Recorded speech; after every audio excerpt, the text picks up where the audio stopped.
Nnamdi Kanu, the prophet of Biafra land, the king of Biafra land. You can call him any name you call because he deserves it. This is a man who have laid his life down and said that to hell with money. He rather preferred the liberation of his people than to go for money. Don't forget that Nnamdi Kanu, during this cause, he has lost his father and he has lost his mother. He was not even given opportunity to bury his parents just because of this case.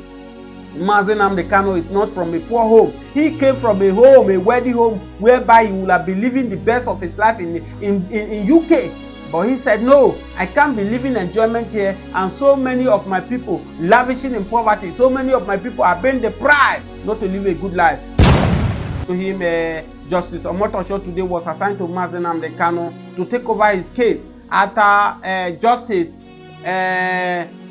Yanku step aside for Nnamdi Kanu, best reason known to her. But of course, it's as if the way these things are going now, everything is going well, because the Nnamdi Kanu, the way the last time he came to court, how he roared, how he was angry, how he was, literally, a man that has been under detection for so many things, the anger, how they are doing everything, he was so very furious in the last. But today he was so calm, he was talking gently, everything went well. That to mean that everything is going to be in order with this Justice Omotosho.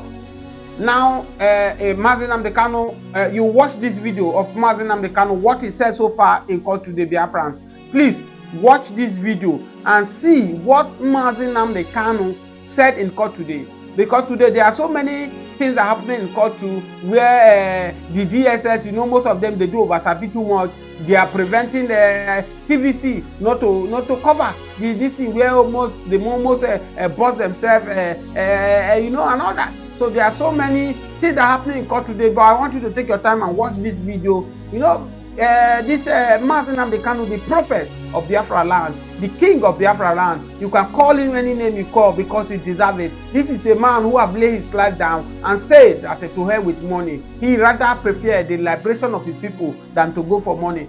Don't forget that Nnamdi Kanu, during this cause, he has lost his father and he has lost his mother. He was not even given opportunity to bury his parents just because of this case. Nnamdi Kanu is not from a poor home. He came from a home, a wealthy home, whereby he would have been living the best of his life in UK. But he said, no, I can't be living enjoyment here, and so many of my people lavishing in poverty. So many of my people are being deprived not to live a good life because of the marginalization. That's why he took it upon himself. He said he must liberate himself. The same thing, if you criticize Nnamdi Kanu, is the same thing Sunday Igboho do during Buhari government, when Buhari government were directly or indirectly supporting the Fulani headmen to be buying people from one place to another, which they still do up to today. Bola Ahmed Tinubu cannot stop them. And Sunday Igboho rose up and said enough is enough, that Buhari government also went after him. So for me, I single-handedly believe that Nnamdi Kanu is going to triumph over this case. For me, he's going to triumph. So I want you to watch this video. Watch this video. What happened in court today? How everything went down, how Nnamdi Kanu was interviewed. Are you okay with Justice Omotosho? Are you still going to school Omotosho the way you school Justice Yanku? And watch his reaction, how the prophet himself, how he analyzed it about his own view about Justice Omotosho. Listen to this video. I am coming back to analyze. Make sure you share this video, subscribe to this channel if today is your first time, and on your notification. One love. How are you? Fine, thank you. How are you doing? Very well, thank you. You have finally gotten a new judge to handle your case. How do you feel about that? Great. So what are your expectations from today's proceedings? Is that justice will be done, of course, in accordance with the rule of law. That's what I'm expecting. Thank you very much. Thank you very much. That's my daughter. Take advantage of my daughter. Allow them to show themselves. This way.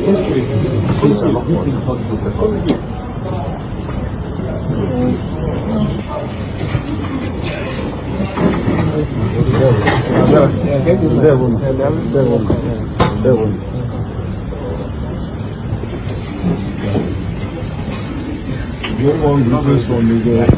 How are you? Good, Thank you.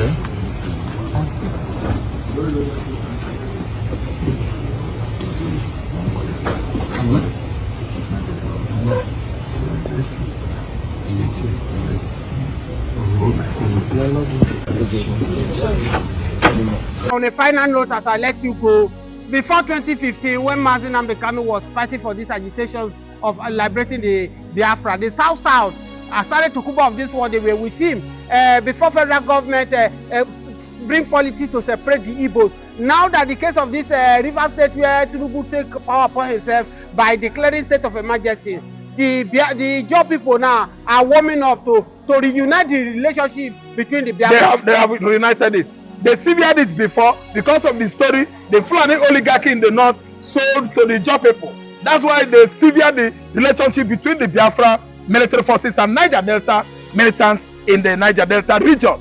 But this time around, declaration of emergency, state of emergency in River State has actually brought the two persons together. The Ijaw man, the Igbo man, the Biafra man, the Niger Delta militants. They have united. You could have seen what happened yesterday on their way to River State from Obin's barracks in Abia State.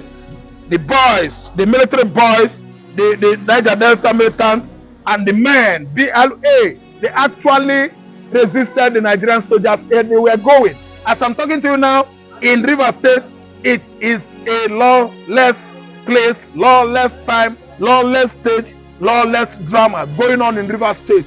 The Biafran forces and the Niger Delta forces merging together to actually edge out Nigeria military operation ongoing in River State. Mr. Raf, in 30 seconds, the Joe people, the South, they make them to believe that Igbos are their enemy. Now, yes, Fulani did it. Prove himself that it is the Fulani and the Yoruba. No, don't mind him. The Fulani, Yoruba teacher, Fulani Achia, Yoruba teacher, Fulani Achia, sidelining their Igbo counterpart, their Igbo brothers, or whatever they call us. They are the one that sold the story, the animosity story, to the Jaws that the Igbos are not their brothers but their enemies. That's why a German continued fooling himself since the war. After the war, all our properties in the Land, the Germans seized our properties, stolen our houses, and today is playing back on them. They are asking us to come and help them, and actually, majority of Niger Delta militants are the Igbos. So the union, the strong union, has been what? Tantalized, revitalized, and resuscitated. The forces are teaming up to fight Nigerian military. Thank you so much, Mr. Raf, for joining me. Viewers, please kindly subscribe to this channel, on your notifications. Ask Mr. Raf constantly coming to this channel. Thank you for having you this morning. How do we punish anybody that will come and work, with the judiciary, with the court, with some chief justice to nail Nnamdi Kanu for nothing, for no just cause? I said God will actually castigate, penalize any man, whether you call yourself whatever person whom you are. You are not better than an Igbo man, and you can never be better than Nnamdi Kanu. What issue are you asking me if Tinubu has with Nnamdi Kanu? When His Royal Highness Eze Israel has actually given Tinubu a title when Tinubu visited his community in Afiaruku, Abia State, when the man was alive, I mean Nnamdi Kanu's father. Is it not a shameful thing that his son, Tinubu, allowed his son to die in jail? Or that Tinubu want to at least actually tell the whole world the level, the kind of, hatred, level of hatred he has for Igbo man. We are not afraid of anybody anymore. Ranging from 1970 till date, we know how Igbos struggle hard to get to this level. So we are not afraid of Buhari. Likewise, we are not afraid of Bola Ahmed Tinubu from. Mr. Raf, good morning. Thank you for having you on this channel. Good morning. If today is your first time of watching us, subscribe to this channel, on your notifications. Drop your comment. We are here. I'm here with Mr. Raf. Mr. Raf, it looked like Bola Ahmed Tinubu have issue with Nnamdi Kanu because the court of the land, appeal court, have said Nnamdi Kanu was unlawful, legally brought to Nigeria, and such they should return him back. And Tinubu came and cancelled everything and start afresh about the case of this Nnamdi Kanu. Many Nigerians are surprised. Why is Tinubu doing this? To a large extent now, they have assigned a new judge Omotosho to take over the case of Mazen Nnamdi Kanu. What do you have to say about this issue? God will punish anybody that will come and work, with the judiciary, with the court, with some chief justice to nail Nnamdi Kanu for nothing, for no just cause. I said God will actually castigate, penalize any man, whether you call yourself whatever person whom you are. You are not better than an Igbo man, and you can never be better than Nnamdi Kanu. What issue are you asking me if Tinubu has with Mazen Nnamdi Kanu? When His Royal Highness Eze Israel has actually given Tinubu a title when Tinubu visited his community in Afiaruku, Abia State, when the man was alive, I mean Nnamdi Kanu's father.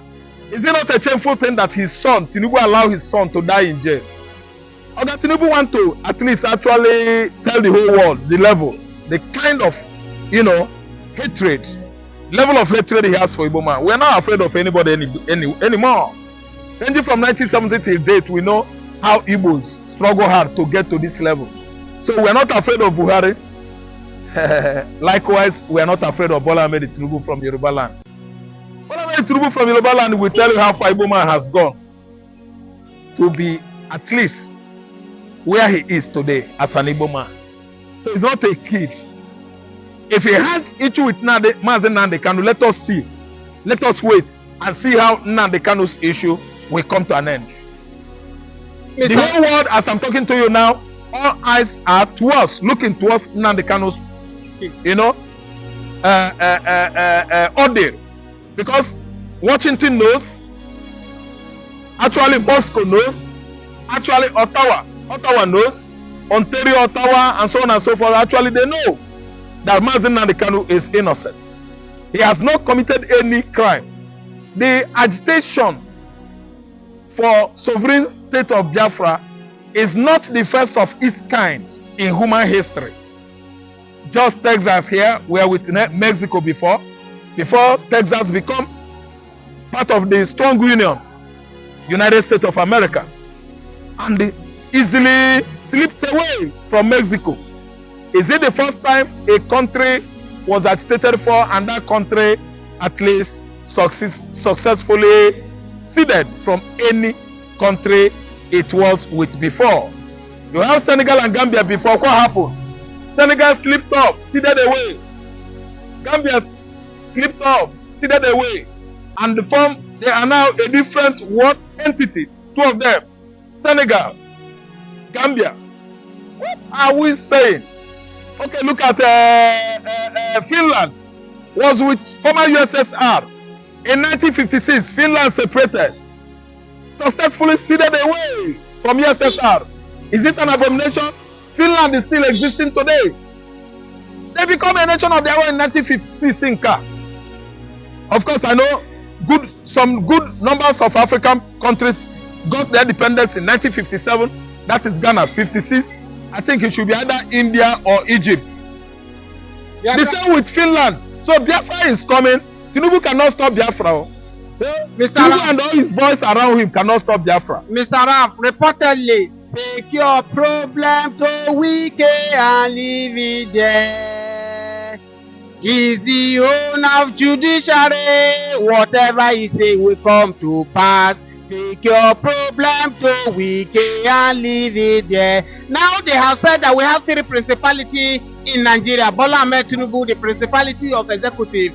The Akpabio of all that is being accused by Natasha Akpoti is the principality of the legislature. And Wike has been reportedly also named as the principality of judiciary, because as people are saying that the Omotosho that has been assigned to take over the case of Mazen Nnamdi Kanu is a board to Wike. Wike used them. People said that Wike building houses for judges, Wike building houses for them. Wike have gotten these judges. You can see the case that is going on in Rivers State, how he has won the case in Supreme Court despite the evidence where many Nigerians say the House of Assembly they have become, but yet the Supreme Court has no evidence that these people have become. In the case of Edo State, where Wike single-handedly support the governor who many people feel that is not qualified, he will. People are saying now that Wike is now the owner of the judiciary. That is the one that assigned this judge for Nnamdi Kanu. You have 3 fake principalities and powers now, as you narrated. The powerful principalities we have are the principalities created by God himself to be in that position. But these three principalities aforementioned by you are fake principalities. Principalities without strength. Principalities without power. Principalities that don't have position in the hellfire. They are yet to have their position there. So that's why I'm calling them weak principalities. Weakest principalities, you know, having aligned with Department of Judiciary is a very weak, let me say, very, very weak, very, very malleable, very, very feeble principality, in the sense that it can fall, scatter like a pack of cards anytime. A principality that is wearing skates, a principality that is drinking kai kai, is never a match to the like of Nnamdi Kanu and the entire Biafrans. Principalities of Wike is dumped one side. The principalities of legislature headed by Akpabio Afouku, God's will, former Akwa Ibom state governor, is a principality I know that is not putting on his skirts, a principality that wears eyeshadow on the eyelids, cutters paint their fingers, a principality that is putting on bra and looking for woman to poke. That is a very, very weak, demonic, and the satanic principalities. And if you ask me, I will tell you that these principalities that is after touching women and looking into skates, headed by Akpabio, can never give Nigerians better laws. Better laws. Better laws. There's no how Nigerian National House of Assembly is going to do well under the administration of a principality that is after women's skates. Yes, women's skates, women bra. That principality has fallen already like a pack of cards. You can't compare it to the very principality that God has created to become thorns on the flesh of righteous men. Then again, the principality of the Department of Executive, sleeping, the principality that is sleeping, very weak and frail, no strength at all. They are just there making noise and wait too well. You know what happened? Comes 2027, the Hausas, the Fulanis, are going to bring that very particular principalities in the house of Department of Executive. The Fulani, the Hausas, the Kanuri, the North, all those children that were jailed for how many months due to the fact that they protested for bad governance, incompetent government, they are going to bring these principalities at the Department of Executive down. Because these principalities at the Department of Executive, they are very, very weak, they are very, very feeble, they are very, very clueless, they don't give listening ear. So actually, it's a principality that has already fallen, scattered everywhere like a pack of cards. They are not going anywhere. Principalities that can actually confront Nnamdi Kanu is down already. Actual principality created by God. God has used his son, yes, Jesus, as Nnamdi Kanu has been an anointed child of God and destroyed that original principalities. And come what may, we are going to see what is going to play out on 21st of this month, when Omotocho will be disgraced in the courts. Mr. Raf, we are waiting, every one of us are waiting. Yesterday, we also saw where Bishop Wilfred took Nigeria to U.S. Congress, where he reported that Christians had been killed in the southeast, in the Middle Belt, and he said so manner of things. Even he said that by the Fulanis are closing that school during Ramadan, a country that does not belong to only Muslims. And now Tinubu is on the run, looking for Bishop to debunk this news that is a lie to you. No, it is not a lie. It's so obvious that in Bauchi State, in Katsina State, in Taraba and Zamfara, schools were shut down because of fasting. Christians that were schooling, studying in these schools, various schools, they denied them school sessions, no class sessions for how many days now? Because one particular set of people are fasting for their God, the God and the religion they believe. They are forcing Christians to believe them, to follow them, worship gods that Christians don't believe and don't know anything about. And it is true, obvious that this Adamawa State, Zamfara, Taraba State, Katsina, and the Bauchi students, Christian students, have been deprived of class sessions. Getting to how many weeks now? And someone is saying it is a lie. Congress knows. One thing that Tinubu doesn't know is that there are American CIAs all over Nigeria. They have their agents spying for them. You can never actually deny whatever accusation America is laying on you. America is having over 5,000 satellites all over the skies of the earth, spying on Nigeria, spying on Africa, spying on Europe through their office, OGA, Office of Global Access. You can't deny anything America is accusing of you. Where Tinubu is running, where is he running to? Where is he going to run? Who they pursue him? Who they pursue him? We are all Nigerians. Bauchi school is down.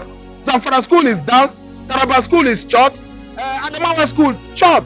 What are we saying? Katsina school shut because they want to force those Christian students into Islam. They said no. That's why they took school by force. They said Boko Haram, the agenda is to silence the Western education. That is it. And now it's like the governors are buying to that idea by shutting down the school. Because they are among the people that are sponsoring Boko Haram. All those schools that shut down, their governors, the governor of that state, they all are planning, working together to make sure that Islamization process, abolition of Western education is on progress, on course in Nigeria. They don't want school, they don't want Western education or civilization, yet they are using phone, yet they are watching television, yet they are putting on clothes. Archaic ignoramus, archaic ignominy of the highest of the highest level. Look at the level of idiocy of these particular people that are Islamizing Nigeria. You don't want Western education, still you are watching TV. That television, China Fulani education, have been Arabic education, give us TV, television. Telephone you are using, handset. You don't want Western education. It's handset from Timbuktu, Mali. It's handset made in Mali. All the handsets we are using, were they all made in Mali or in Senegal or Gambia? Were they made by Arab? These are the what features? Mr. Raf, materials. Mr. Raf. Yes, features of Western education and civilization. So if you don't want them, why are you using their materials? That is the ignominy of the highest order, idiocy of the Fulanis, of the Hausa.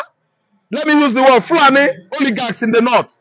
Their idiocy is getting out of hand. That's why Nigeria could no longer condone these people. We should work hard and make sure that Fulani leave Nigeria now, before it is late. Mr. Raf, Fulani will leave Nigeria. I want to let you go in 30 seconds.